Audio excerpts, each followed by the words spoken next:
हरे कृष्णा। आप सभी का बहुत स्वागत है आज के अध्याय में। अध्याय 13, क्षेत्र क्षेत्र के विभागों, प्रकृति, पुरुष तथा चेतना। बहुत इंपॉर्टेंट चैप्टर है क्योंकि यहाँ से ज्ञान योग शुरू हो जाता है। अभी हम लोगों ने कर्म पढ़ लिया, भक्ति पढ़ ली, दो सेक्शन कंप्लीट हो गए। अभी लास्ट सेक्शन बचा है ज्ञान योग। तो इसके द्वारा हम समझेंगे कि ज्ञान के माध्यम से भगवान को कैसे प्राप्त किया जा सकता है। थोड़ा सा अलग तरीके का चैप्टर है ये, थोड़ा समझने का प्रयास कीजिएगा, समझ आ जाएगा। अर्जुन प्रश्न करते हैं। अर्जुन उवाच प्रकृतिं पुरुषं च एव क्षेत्रं क्षेत्रज्ञमेव च एतद्विदितुमिच्छामि ज्ञानं ज्ञेयं च केशव। भगवान उसको आंसर करते हैं।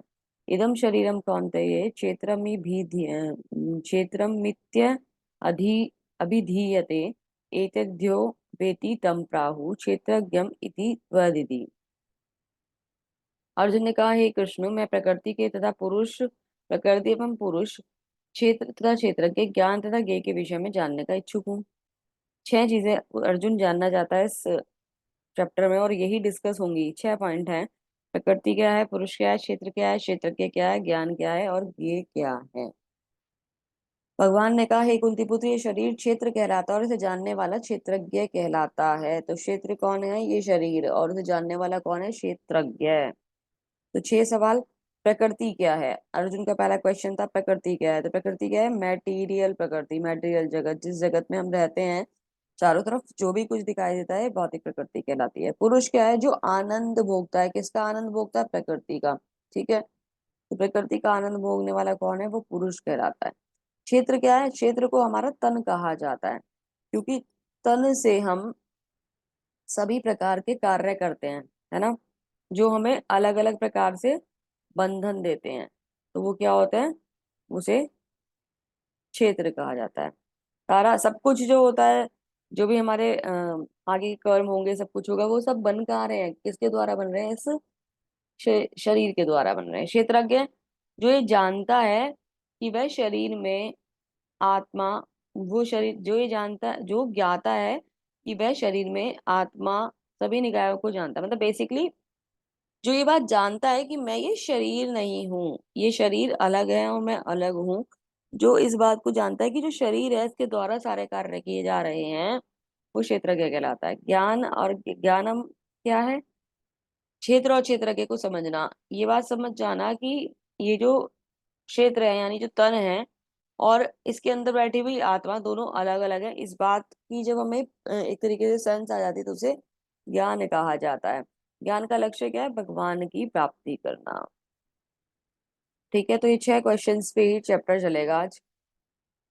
क्षेत्रज्ञं चाप्च अपि माम विधि सर्ववेदे सर्वक्षेत्रेषु भारता क्षेत्र क्षेत्रज्ञयोर ज्ञानम यत्तज्ज ज्ञानम मतम मम। हे अर्जुन, आपको समझना चाहिए कि मैं सभी के शरीर का ज्ञाता हूँ, और इस शरीर में उसके ज्ञाता को समझने को ज्ञान कहा जाता है, मेरी राय है। तो हम सब क्या जानते हैं? हम अपने शरीर के बारे में जानते हैं। ये मेरा शरीर है, मुझे आज सर में दर्द हो रहा है, मुझे आज पैर में दर्द हो रहा है, हम सभी जानते हैं। दूसरे के शरीर में क्या हो रहा है, उसको क्या समस्या हो रही है, वो किस तरीके का है, या वो स्वस्थ है, या वो कैसा फील कर रहा है, एनर्जेटिक है, लो है, ये वो जानता है। हम उसके बारे में नहीं जानते। लेकिन भगवान कौन है? भगवान जो सर्व परमात्मा है और हमारे हृदय में आत्मा के साथ स्थित रहते हैं, वो सब कुछ जानते हैं, सबके शरीरों को जानते हैं, है ना।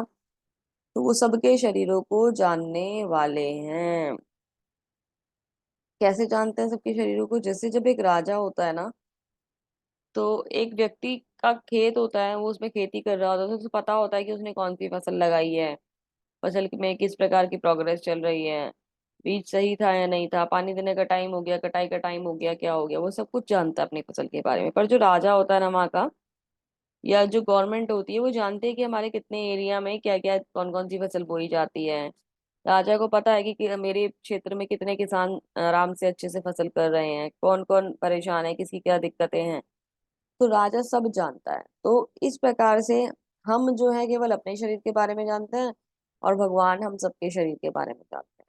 वैदिक ग्रंथों में विभिन्न ऋषियों ने कार्यकलापों के क्षेत्र तथा उन कार्यकलापों के ज्ञाता के ज्ञान का वर्णन किया है। इससे विशेष रूप से वेदांत सूत्र में कार्य कारण के समस्त तर्क समेत प्रस्तुत किया गया है। वेदांत सूत्र बहुत इंपॉर्टेंट बुक है जिसमें सारी डिटेल्स दी गई हैं, है ना, शरीर से रिलेटेड, है ना। हमें बहुत अच्छे से इसको अगर कर सकते हैं तो फॉलो करना चाहिए। भगवान की शक्ति का प्राकट्य अन्नमय रूप में होता है, जिसका अर्थ है अस्तित्व के लिए भोजन पर निर्भरता। ब्रह्म की भौतिक अनुभूति, भौतिकवादी अनुभूति है। तो हम सब जो हैं अन्न पर निर्भर होते हैं। अगर एक दिन खाना ना खाएं तो हम लोग कितने डाउन हो जाते हैं ना। तो वो जब हमारी जो अन्न की रिक्वायरमेंट है उसे अन्नमय अवस्था कहा जाता है। अन्न में परमात्मा के परम सत्य की अनुभूति करने के पश्चात फिर प्राणमय रूप में मनुष्य सजीव लक्षणों या जीवन रूप में परम सत्य की अनुभूति करता है। तो जब हम अन्न ग्रहण कर लेते हैं तो हमें उससे जो एनर्जी मिलती है, वो जो मतलब क्या कहते हैं, एनर्जी फील होती है, वो हमारा वो जो फीलिंग है वो सजीव लक्षण है ना। उन उस चीज को फील करना ही सजीवता है। और भगवान, हम ये मानते हैं कि इसे हम तृप्त हुए हैं, भोजन को करने के बाद हम तृप्त हुए हैं, तो ये तृप्ति जो है ये हमें भगवान दे रहे हैं। इसे हम क्या कहते हैं, इसे अन्न पर, इसको प्राण में बोला जाता है ना, कि हम, हाँ, अब हम जीवित हैं, या तो हाँ हमारे अंदर एक तरीके से कहते हैं ना कि जान आ गई है कि भोजन खा लिया। तो वो जो फीलिंग है कि हमें, हाँ, वो चीजें फील हो रही हैं, उसको प्राण में अवस्था कहते हैं। फिर ज्ञान में रूप में यह अनुभूति सजीव लक्षणों से आगे बढ़कर चिंतन का अनुभव तक तथा आकांक्षा तक पहुंचती है। तो जब हम ये सोचते हैं कि खाली बस खाना खाना और पेट भर लेना और उसकी तृप्ति होना और हम जीवित है ये फील कर लेना ही पर्याप्त नहीं होता। कुछ व्यक्ति तो ऐसे ही रहते हैं, इन्हीं दो स्टेजेस में रहते हैं। कुछ इसके ऊपर थोड़ा सा और चिंतन के नेक्स्ट स्टेज पर बढ़ जाते हैं। जब वही चिंतन करते हैं कि वाकई में हम, हमारे अंदर जो सजीव लक्षण है उसके पीछे कोई ना कोई कारण है, तो वो चिंतन वाली जो अवस्था होती है ज्ञान में अवस्था होती है। तब ब्रह्म की उच्चतर अनुभूति होती है जिसे विज्ञान में रूप कहा जाता है। फिर जब हम, हमारे मन में विचार आया कि कुछ खाना खाने से पेट भर जाता है ना। इतनी बात तो देखो, खाने से पेट भर जाता है एक और जीव को भी पता होती है, जो मनुष्य नहीं है उन्हें भी पता होती है कि भाई भूख लगी है तो खाना खाना है। इतनी बात तो उन्हें भी पता होती है। लेकिन मनुष्य जो है वो इस पे थोड़ा सा और आगे चलता है और फिर इसमें क्या करता है, चिंतन करना शुरू कर देता है ना। वो जो चिंतन वाली स्थिति है उसे क्या कहा जाता है, उसे विज्ञान में अवस्था कहा जाता है।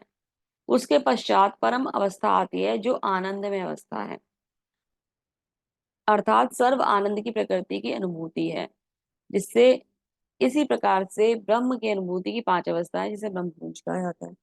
तो होता क्या है कि जब हम ये मान लेते हैं कि हाँ कुछ इससे भी ऊपर है और उसके चिंतन में लग जाते हैं, तो हम ये जानना चाहते हैं कि इसके पीछे का कारण कौन है। और धीरे धीरे जब हम उसे जानने का प्रयास करते हैं तो वो कारण हमें सामने नजर आने लग जाता है।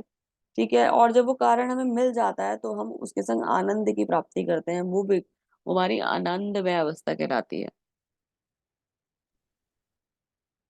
अन्न में, ज्ञान में, अन्न में, प्राण में, ज्ञान में, विज्ञान में और आनंद में, इन पांचों स्टेजों को जब मिला के बोला जाता है तो एक साथ ब्रह्म पुंज बोला जाता है।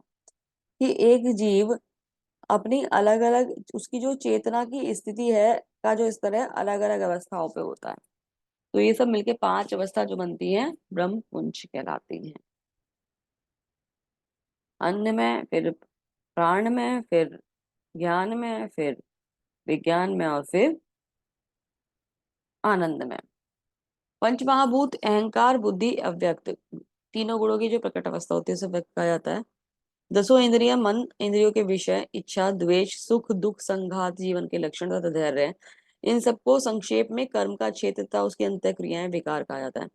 तो ये जो पांच महाभूत हैं, है ना, पृथ्वी अग्नि जल आकाश वायु, मन बुद्धि अहंकार, दसों इंद्रियां, मन, पांचों इंद्रियों के विषय रूप, है ना, और क्या कहते हैं स्वाद, और सुनने में आनंद आने वाली स्थिति, सुख और दुख और संघात, है ना, जीवन के लक्षण या धैर्य, इन सबको संक्षेप में कर्म क्षेत्र कहा जाता है। तो इन सब से मिलकर हमारा, हमारे शरीर बनता है और शरीर के द्वारा सारे कार्य होते हैं जिसमें सारी फीलिंग्स भी आती है ना। हमें देखना, सुंदर चीजें देखना अच्छा लगता है, हमारी नाक को सुंदर सुंदर जो अच्छी सी स्मेल आती है वो सूंघना अच्छा लगता है, हमें, हमारी जीभ को भोजन अच्छा लगता है, त्वचा को स्पर्श अच्छा लगता है।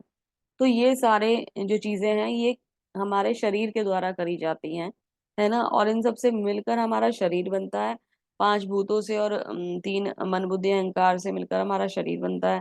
और उसमें फिर ये सारे विषय आ जाते हैं। ठीक है। इसके द्वारा हमारे शरीर से में कुछ दिक्कतें भी उत्पन्न होती है, जिन्हें विकार कहा जाता है। अब भगवान बता रहे हैं कि एक जो व्यक्ति है उसके अंदर कौन कौन से गुण होने चाहिए जब वो एक भक्त होता है। ठीक है।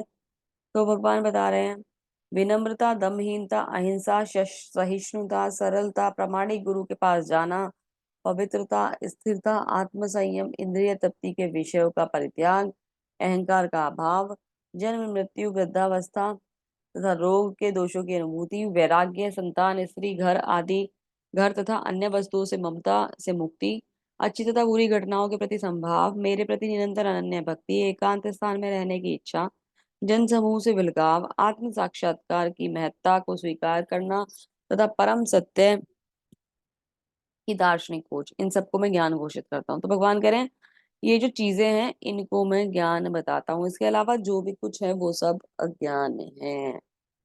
तो अब आप बोलोगे कि नम्रता हम सबके अंदर होती है, तो नम्रता की जो मीनिंग है वो क्या है? सम्मानित होने की संतुष्टि के लिए उत्सुक ना होना। विनम्रता किसे कहते हैं? जब हम अपने लिए मान ना चाहें। शिष्टता किसे कहते हैं? समझना कि तुम शरीर नहीं हो, है ना, हम शरीर ना माने खुद को, तो वो शिष्टता कहलाएगी। अहिंसा किसी व्यक्ति को भगवत धाम मतलब भगवान से कनेक्ट कराना अहिंसा है, ना कि उसे ना मारना अहिंसा है, प्रभुपाद जी कहते हैं। हमने किसी को भगवान से कनेक्ट करा दिया तो वो किसी प्रकार की अहिंसा करेगा नहीं। सहनशीलता, दूसरों से अपमान और अपमान सहने का अभ्यास करें। मतलब अगर किसी ने हमारा अपमान कर दिया है तो हम उसे सहने का अभ्यास करें, उसे सहनशीलता कहा जाता है। सादगी, इतना सीधा कि दुश्मन को भी कुछ भी बता दें। एक आध्यात्मिक गुरु को स्वीकार करना बहुत जरूरी है। स्वच्छता अंदर से भी होनी चाहिए और बाहर से भी होनी चाहिए। ऐसा नहीं कि हमारे मन में कलमश चल रहे हैं ना, किसी के बारे में कुछ बुरा सोच रहे हैं। स्थिरता, आध्यात्मिक जीवन में प्रगति करने का दृढ़ संकल्प कि अब मुझे जो है ना, मेरा मुझे ये पता चल गया है कि मैं शरीर नहीं हूँ, आत्मा हूँ, भगवान यहाँ बैठे हैं और सब कुछ कर रहे हैं। तो इस चीज को जानने के बाद हमें अपने आप को कंटिन्यू भगवान से कनेक्ट रखने के लिए स्थिर होना चाहिए। आत्मसंयम, इंद्रियों को कंट्रोल कर लेना, है ना, जो भी कुछ अनुकूल प्रतिकूल है सबको स्वीकार करते हुए आगे बढ़ना। इंद्रिय विषयों वस्तुओं का त्याग करना, है ना, हमें क्या करना है? आध्यात्मिक अनावश्यक मांगों को पूरा करने के लिए नहीं, केवल भक्ति सेवा के लिए शरीर को फिट रखने की आवश्यकता। अब जैसे क्या होता है कि बहुत सारे लोग जिम जाते हैं, तो एक्सरसाइज करते हैं, बॉडी बनाते हैं, बहुत बॉडी फुला लेते हैं अपनी कितनी कितनी, है ना, बॉडी बिल्डर बन जाते हैं। उससे क्या होगा? कुछ नहीं, समय की बर्बादी। आपका ये शरीर आपको किसने मिला है? भगवान की भक्ति करने के लिए। शरीर को इतना फिट रखिए कि हम भगवान की भक्ति कर पाए। झूठे अहंकार की अनुपस्थिति, बुराई की धारणा, अनासक्ति, पत्नी बच्चों परिवार आदि के साथ कोई उलझाव नहीं, इस तरह की चीजों से हमें क्या करना है? खुद को बचाना है। और जब हम इससे बच के निकलते हैं तो होता क्या है कि हम भगवान की भक्ति में आगे बढ़ पाते हैं।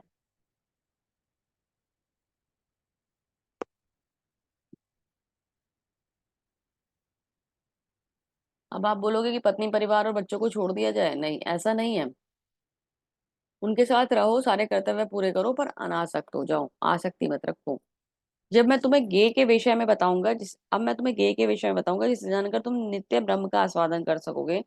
यह ब्रह्म आत्मा है, आत्मा जो अनादि है और मेरे अधीन है, इस भौतिक जगत के कार्यकरण से परे स्थित है। तो भी ज्ञान बता दिया, अब गे बताएंगे। सर्वेन्द्रियाणि गुण अभ्यासम आभासम सर्वेन्द्रिया विवर्जितम असक्तम सर्वभ्रच एव निर्गुण गुण भोक्तृ च। परमात्मा समस्त इंद्रियों के मूल स्रोत हैं, फिर भी वे इंद्रियों से रहित रहित हैं। वे समस्त जीवों के पालन करता होकर भी अनासक्त हैं। वे प्रकृति के गुणों के परे हैं, फिर भी वे भौतिक प्रकृति के समस्त गुणों के स्वामी हैं। तो भगवान जो है वो, उनसे तीनों गुण आते हैं। भगवान माया देवी को बनाते हैं जो उसे कंट्रोल करती हैं। लेकिन भगवान सब कुछ बनाने के बाद भी किसी भी प्रकार से भौतिक प्रकृति में कनेक्ट नहीं होते हैं, वो इनसे अलग होते हैं, इनसे बाहर होते हैं। इनको कंट्रोल करने वाले कंट्रोलर को भी वो कंट्रोल करते हैं। परम सत्य जीवों के बाहर तथा भीतर स्थित है। वे भौतिक इंद्रियों के द्वारा जानने या देखने से परे हैं, यद्यपि वे अत्यंत दूर रहते हैं किंतु हम सबों के निकट भी होते हैं। तो अगर मैं सोचूं कि भगवान हमें दिख जाए, दर्शन दे जाए, तो भगवान हमसे बहुत दूर है ना। हम ये बस इच्छा ही कर सकते हैं कि भगवान आएंगे, प्रकट हो जाएंगे। लेकिन अगर हम चाहें भगवान को फील करना, तो वो हमारे हृदय में साक्षात विराजमान है। हम उन्हें फील भी कर सकते हैं, हम उनका दर्शन भी कर सकते हैं। तो वो हमसे दूर भी हैं और हमारे निकट भी हैं। परम सत्य समस्त जीवों चर अचर के बाहर भीतर स्थित है। सूक्ष्म होने के कारण भौतिक इंद्रियों के द्वारा जानने या देखने पर से परे है, यद्यपि अत्यंत दूर रहते हुए किंतु हम सबके निकट है। क्योंकि हमारी इंद्रियां इस प्रकार की है ना, कि हम तो भौतिक लोग हैं, तो हम अपनी भौतिक चीजों से भगवान को तो देख नहीं सकते, इसलिए भगवान दिखाई नहीं दे रहे, वरना हमारे हृदय में विराजमान है। जब चाहेंगे शुद्धिकरण हो जाएगा तो हमें ध्यान दर्शन दे देंगे। वे समस्त प्रकाशमान वस्तुओं के प्रकाश स्रोत हैं, भौतिक अंधकार से परे हैं और अगोचर हैं। वे ज्ञान हैं, ज्ञेय हैं और ज्ञान के लक्ष्य हैं। वे सबके हृदय में स्थित रहते हैं। तो जो चीजें प्रकाश देती हैं उनको भी चमकाने वाले भगवान है, तो हर प्रकार का अंधेरा हमारे जीवन से दूर कर देते हैं और हमारे जीवन में ज्ञान को लेकर आते हैं, है ना। वो सबसे, अगर हमने अपने जीवन का लक्ष्य, ज्ञान का लक्ष्य भगवान को बना लिया, तो भगवान हमारे हृदय में उपस्थित होते हैं और हमें है ही दर्शन देते हैं। तो भगवान जो है हमारे जीवन का बस एकमात्र लक्ष्य होना चाहिए, हमारे ज्ञान का एकमात्र लक्ष्य होना चाहिए, वो होने चाहिए भगवान। उनके अलावा कोई भी चिंतन जो है वो बेकार है।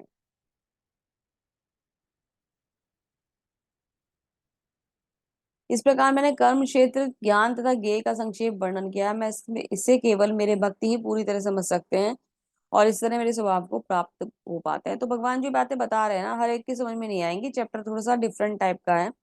ये सारी बातें किसी समझ में आएंगी जो भगवान को समझ सकते हैं, और किसी को समझ में नहीं आएंगी। जो भगवान के भक्त हैं उन्हें समझ में आएंगी, है ना। सभी लोग नहीं समझ सकते, जो माया में उलझे हुए हैं। प्रकृति का जीवों को अनादि समझना चाहिए, उनके विकार तथा गुण प्रकृति जन्य है। अभी हम सब एक दूसरे को देखते हैं, जीव जंतुओं को देखते हैं, ये सब कौन है? हम देखते हैं ये शरीर, एक व्यक्ति हमारे संग था, एक व्यक्ति हमारे संग अब नहीं है ना। हम ये देखते हैं, लेकिन हम ये भूल जाते हैं कि आता और जाता सिर्फ ये शरीर है, आत्मा तो निरंतर बनी रहती है। तो आत्मा में जो संस्कार आते हैं या आत्मा में जो विकार आते हैं, सब उसके संस्कारों के द्वारा आते हैं। आत्मा के अंदर जो गुण होता है वो कैसा प्रकार का व्यक्ति होगा, उसके संस्कार होते हैं पूर्व जन्म के, उससे उसे मिलता है। तो हमें ना उसको देख कर किसी प्रकार की घृणा या ये सब चीजें नहीं करनी चाहिए, क्योंकि उसके पूर्व जन्म के संस्कार हैं। तो हमें इस प्रकार से, मतलब किसी भी प्रकार से व्यक्ति से घृणा नहीं करनी चाहिए। सारे जीव जो है भगवान का अंश है, हम पहले ही जानते हैं।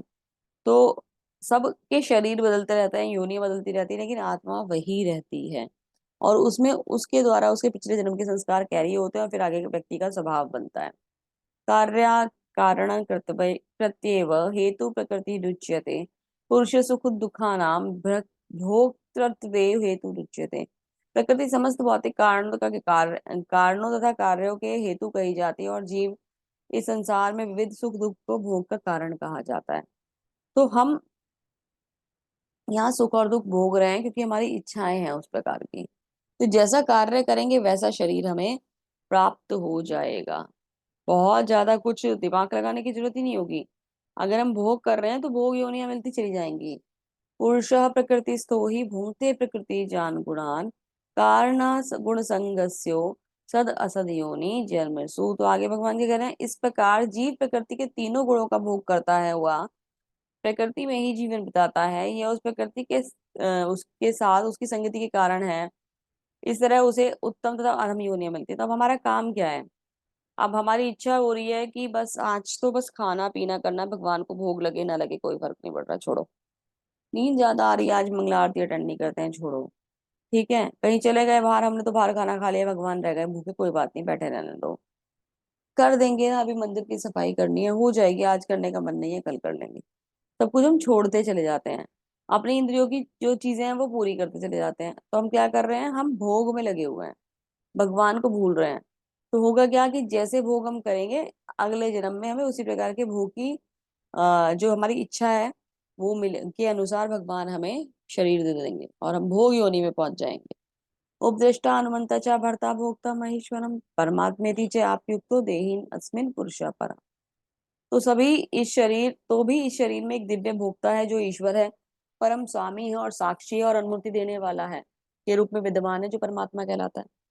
तो आप भी, मतलब हम कैसे भी हों, किसी प्रकार से भोग कर रहे हो, कुछ भी कर रहे हो, किसी भी होने में हो, फिर भी हमारे संग परमात्मा बैठे रहते हैं और जो हमें सब चीजों के लिए अनुमति देते हैं, है ना। सब चीजें देख रहे होते हैं, लेकिन उनकी अनुमति मान ही कौन रहा है? भगवान तो कभी किसी गलत चीज की अनुमति नहीं देते। वो बात अलग है कि हम भगवान से अनुमति लेते ही नहीं है, हमारी तो इच्छाएं इतनी ज्यादा है कि हम इच्छाओं की पूर्ति करने में लगे रहते हैं। तो भगवान बैठे हैं क्योंकि भगवान हिटलर नहीं है, उन्होंने आपको बुद्धि दे दी है ना, ज्ञान दे दिया, सब कुछ दे दिया। अब सही और गलत का फैसला आपके हाथ में कि आपको क्या करना और क्या नहीं करना। जो व्यक्ति प्रकृति के जीव तथा प्रकृति के गुणों के अंतः क्रियाओं से संबंधित इस विचार को समझ लेता है, उसे मुक्ति की प्राप्ति सुनिश्चित है। उसकी वर्तमान स्थिति चाहे जैसी हो, जहां हो, यहाँ पर उसका पुनर्जन्म नहीं होगा। तो जो बात ये समझ जाता है, वो अपनी किसी भी स्थिति में रहते हुए भगवान के निरंतर ध्यान को करता रहता है, और वो दोबारा वापस नहीं आता। उसको मुक्ति मिल जाती है, भगवान के श्री चरणों में जगह मिल जाती है। कुछ लोग परमात्मा को ध्यान के द्वारा अपने भीतर देखते हैं, तो दूसरे लोग ज्ञान के निष्कर्षण के द्वारा, कुछ ऐसे हैं जो निष्काम कर्मयोग द्वारा देखते हैं। तो अलग अलग प्रकार से भगवान को देखने के तरीके हैं। कुछ ज्ञान से जाते हैं, कुछ ध्यान से जाते हैं, है ना। तो अलग अलग तरीके के वेराइटीज हैं यहाँ पर। भारतवर्ष में तो अलग अलग प्रकार से भगवान को प्राप्त किया जा सकता है। कुछ निष्काम है, यानी कि भगवान के निराकार रूप के ऊपर आ सकते हैं। कुछ भगवान को साकार रूप में देखना पसंद करते हैं। कल डिफाइन करा था मैंने ये वाली बात को। ऐसे भी लोग हैं जो यद्यपि आध्यात्मिक ज्ञान से अवगत नहीं होते, परंतु अन्यों से परम पुरुषों के विषय में सुनकर उनकी पूजा करने लगते हैं। ये लोग भी प्रामाणिक पुरुषों से श्रवण करने की मनोवृत्ति होने के कारण जन्म मृत्यु के पथ को पार कर जाते हैं। तो कुछ तो ऐसे हैं जो कुछ करते नहीं है, वो सिर्फ श्रवण करते हैं। कोई, उन्हें बहुत अच्छे टीचर मिल गए, वो बैठे हैं और अब वो भगवान के बारे में सुन रहे हैं। सुनते सुनते सुनते सुनते जो चिंतन कर रहे हैं, उनका मन जो है भगवान में लगा हुआ है। और सुनते सुनते जैसा उन्हें बताया गया वैसे ही पूजा कर रहे हैं, तो वन धाम की प्राप्ति कर लेते हैं। एग्जाम्पल आता है ऋषभ महाराज, ऋषभ भगवान और माता देवहूति का। बहुत ही सुंदर एग्जाम्पल है। माता देवहूति अपने आप में इस बात का सबसे बड़ा एग्जाम्पल है कि उन्होंने केवल सुनकर ही भगवान, हालांकि ऋषभ देव जो थे वो साक्षात भगवान थे, उनसे सुना, उन्हें पुत्र के रूप में प्राप्त करा, उनसे सुनकर ज्ञान अर्जित करा और फिर भगवत धाम को चली गई। हे भरतवंशियों में श्रेष्ठ, ये जान लो कि चर अचर जो भी कुछ अस्तित्व में दिख रहा है, वह कर्म क्षेत्र तथा क्षेत्र के ज्ञाता के संयोग मात्र है। जो भी कुछ दिख रहा है, जो सजीव है या जो जड़ है और चेतन है, वो सब भगवान ने बनाया। हमें लगता है साइंटिस्ट काम कर रहे हैं, लेकिन साइंटिस्ट काम कर रहे हैं भौतिकता में दिखती चीजें साइंटिस्ट के अकॉर्डिंग है, लेकिन सारी चीजें प्रोवाइड कराने वाला कौन है? वो हाथ, वो तो सिर्फ भगवान है जो हमें सब कुछ प्रोवाइड कराते हैं, है ना। जैसे हम देखते हैं कि साइंटिस्ट ने कोई रॉकेट लॉन्च करा और वो कहाँ चला गया? ब्रह्मांड में चला गया। तो ब्रह्मांड जो है वो उसमें चला गया, स्पेस में चला गया। स्पेस किसने बनाया? भगवान ने बनाया, ठीक है। वो रॉकेट बनाने के लिए आपको बुद्धि किसने दी थी? भगवान ने दी थी। मटेरियल किसने दिया था? भगवान ने दिया था। तो क्रेडिट कौन ले रहा है? साइंटिस्ट, जबकि पीछे कौन है? भगवान, ठीक है। सम सर्वेषु भूतेषु तिष्ठतं परमेश्वर विषय विषय विनश्यत्व विनश्यत स्व विनिश्यंतम स यह पश्यति स पश्यति। जो परमात्मा को समझ शरीरों में आत्मा के साथ देखता है, जो समझता है कि ये इस नश्वर शरीर के भीतर न तो आत्मा है न ही परमात्मा है, कभी भी विनिष्ट होता है, वही वास्तव में देखता है। तो जो ये बात मान जाता है कि चाहे कोई भी किसी भी प्रकार का जीव हो, उसके अंदर एक छोटी सी चींटी भी है ना, तो उसके अंदर परमात्मा का वास है। जो इस बात को मान जाएगा, वो हमेशा सही डायरेक्शन में चलेगा और भगवान को प्राप्त कर पाएगा। जो व्यक्ति परमात्मा को सर्वत्र प्रत्येक के जीव के में समान रूप से देखता है, वह अपने मन के द्वारा अपने आप को भ्रष्ट नहीं करता। इस प्रकार वह दिव्य गंतव्य को प्राप्त करता है। सीधी सी बात है कि उसका मन जो है सबके लिए निर्मल है, सबके हृदय में परमात्मा का वास है और वो अपने फाइनल डेस्टिनेशन पर पहुंच जाता है। जो ये देखता है कि सारे कार्य शरीर के द्वारा संपन्न किए जाते हैं, जिसकी उत्पत्ति प्रकृति से हुई है, और जो देखता है कि आत्मा कुछ भी नहीं है, वह यथार्थ में देखता है। तो वो करंटली क्या देख रहा है? कि मैं बहुत सुंदर व्यक्ति हूँ, मैंने ये कर दिया, मैंने वो कर दिया और मैंने वो कर दिया। वो अपने ही बारे में सोच रहा है। उसे नहीं पता कि भगवान मेरे अंदर बैठे हैं और आत्मा इस रथ को चला रही है, जो मेरा शरीर रूपी रथ है, इसे आत्मा चला रही है। और भगवान वहां बैठकर देख रहे हैं और प्रसन्न हो रहे हैं। वो इस बात को नहीं मान रहा और खुद को मैं करके अपने आप को कर्ता मानने लग जाता है। तो ये क्या है?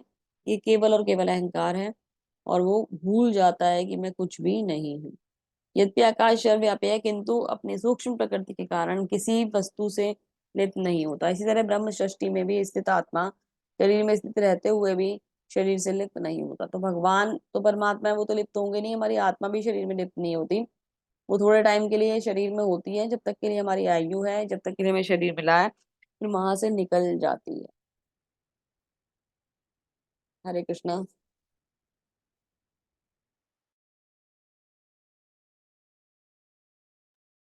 निकल जाती है। हे भरतपुर, जिस प्रकार सूर्य अकेले सारे ब्रह्मांड को प्रकाशित करता है, उसी प्रकार शरीर के भीतर स्थित एक आत्मा शरीर को चेतना से प्रकाशित करता है। तो जैसे सूर्य निकलता है और पूरे संसार में रोशनी हो जाती है, वैसे ही एक ही सूर्य निकलता है ना। आप ये देखो, ये थोड़ा ना कि हमारा सूरज अलग है और अमेरिका का सूरज अलग है, वहां कोई और सूरज निकलता है। उसी एक सूर्य से दिन और रात होते हैं पूरी प्रकृति, पूरे उसमें वर्ल्ड में। उसी प्रकार से भगवान जो है ना, उनके अंदर से निकलने वाला जो तेज है ना, उससे यानी उस उसके कण से हमारी आत्मा बनी है और वो हमारे शरीर शरीर को चेतना देती है।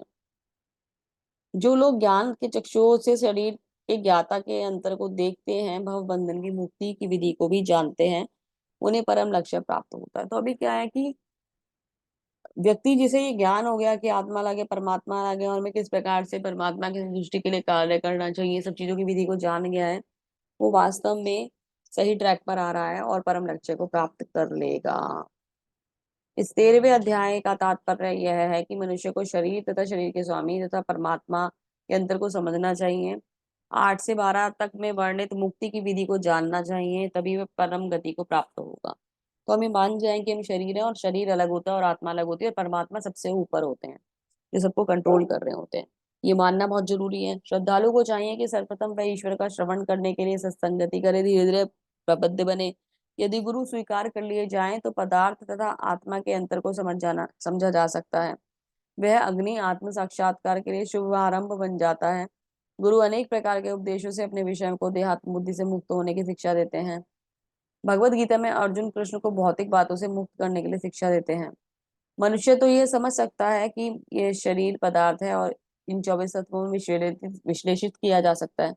जीवन के इन्हीं तत्वों के की अंतर विकार लक्षणों, इन्हीं तत्वों की अंतर विकार है, किंतु उनसे ऊपर आत्मा परमात्मा है। आत्मा तथा परमात्मा दो हैं। भौतिक जगत आत्मा तथा 24 तत्वों के संयोग से कार्यशील है। मनुष्य को चाहिए कि गुरु की सहायता से इस अध्याय को भली बात समझे। तो ये जो टॉपिक है थोड़े डिफरेंट टाइप का है और इसको समझना उतना आसान नहीं है, लेकिन 2-3 बार आप पढ़ेंगे तो आप इसे समझ जाएंगे।